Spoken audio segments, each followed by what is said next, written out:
अब अहिले चाहिँ हाम्रो खाजा खाने ब्रेक टाइम भएछ। हामी एकदम धमाधम यसरी खाँदैछौँ। हाम्रो ग्रुप यतिजना छौँ। अब यस पछाडि हामी कहाँ जान्छौँ के गर्छौँ अर्को रूपमा देखाउनेछौँ।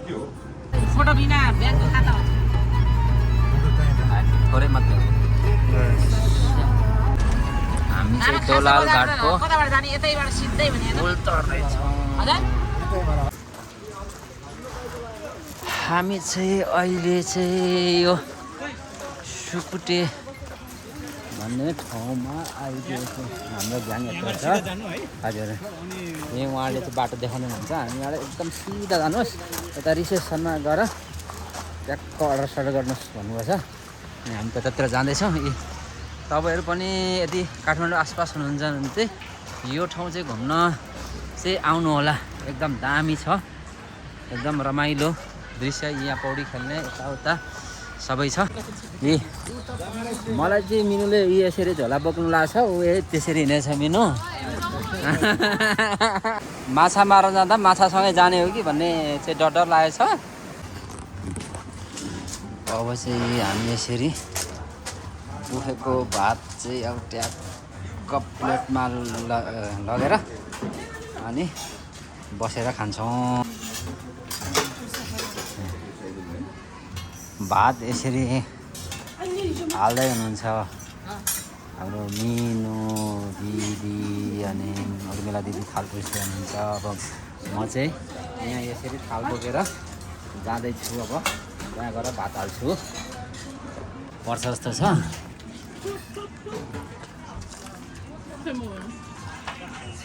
ल मेरो चाहिँ खासै धेरै चाहिँ छैन। अब यहाँ सबै मिलाएर हाल्दा धेरै मात्रै देखिएको हो। यो अलिक सिस्टमले हालेछु, त्यही भएर अलिक धेरै। अहिले चाहिँ हामी फाइनल्ली बास बस्ने ठाउँमा चाहिँ आइपुग्यौँ। अब यहाँबाट चाहिँ लगभग 1 घन्टा जति चाहिँ पैदल यात्रा हिँड्नुपर्ने रहेछ सैलुङ डाँडा जान। माथि टुप्पोमा जान चाहिँ गेटबाट अगाडि लाग्दैछौँ। हाम्रो टोली यसरी पछाडि हिँड्दैछौँ। अब उकालोमा हिँड्न धेरै गाह्रो छ जस्तो छ। सैलुङ डाँडा जाँदाको भ्यू यस्तो छ। उकालोमा हिँड्न गाह्रो छ एक बिहानै। यो चाहिँ हाम्रो नेपालमा चाहिँ कागज उत्पादन गर्ने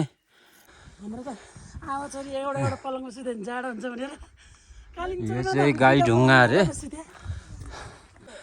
यसलाई चाहिँ गङ्गटो ढुङ्गा भनिँदो रहेछ भने त्यो चाहिँ बाघ ढुङ्गा भनिँदो रहेछ। हामी चाहिँ ल सैलुङ डाँडामा चाहिँ आफ्नो तरिकाले यहाँ फोटो खिच्ने कार्यक्रम भइरहेछ। कोही यसरी हिँडेर माथि टुप्पोमा जाँदै हिँड्छन्।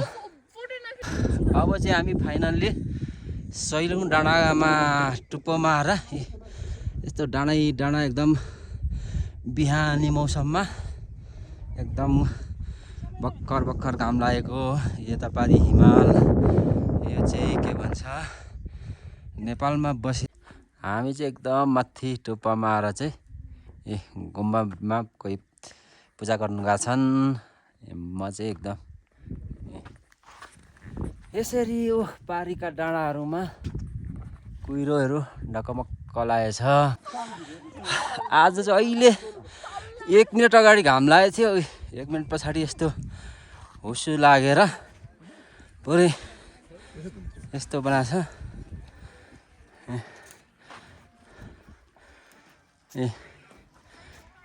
माथि भ्युटार सैलुङको चाहिँ यो भ्युटार रहेछ।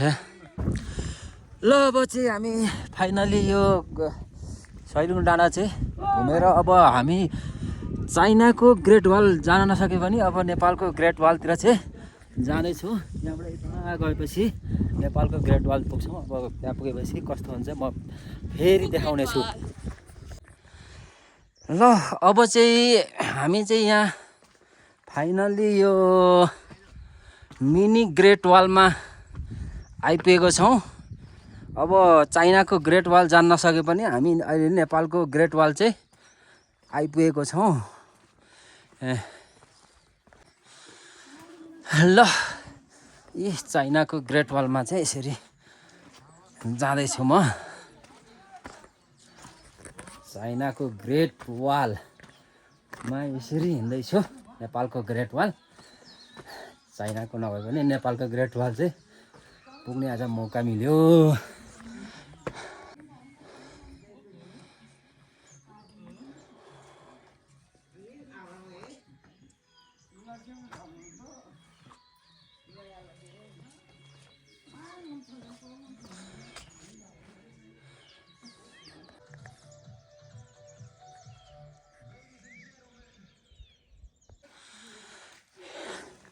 ए यो चाहिँ मेरो कटेज हो। यहाँ चाहिँ अहिले अब भर्खर पसल राख्नलाई चाहिँ गर्दैछु।